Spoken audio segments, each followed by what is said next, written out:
வணக்கங்க. இது அங்காளம்மன் சத்யா வீடியோ. அனைவருக்கும் இனிய காலை வணக்கங்க.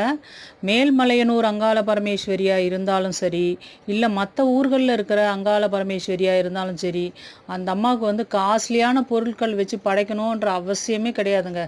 அவங்க வந்து ஏழைகளின் தெய்வம், கிராம தேவதா. அந்த அம்மாவுக்குங்க அதாவது நெய்யில் போட்ட பலகாரங்கள், நெய் போட்ட பலகாரங்களாக இருந்தாலும் சரி, அதாவது வசதி படைத்தவங்க வாங்கி படைக்கிற பழ வகைகளாக இருந்தாலும் சரி, எதுவுமே தேவை கிடையாதுங்க அந்த அம்மாவுக்கு.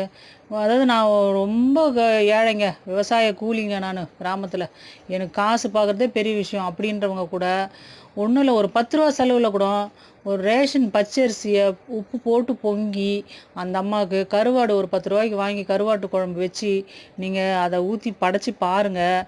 கோயிலாக இருந்தாலும் சரி, வீடாக இருந்தாலும் சரி, அப்படி வந்து இறங்கிடும் அந்த அம்மா. அந்த கருவாட்டு குழம்பு வாசத்துக்கே அப்படி வந்து இறங்கிடுங்க. நீங்கள் காஸ்ட்லியான எந்த பொருளும் வச்சு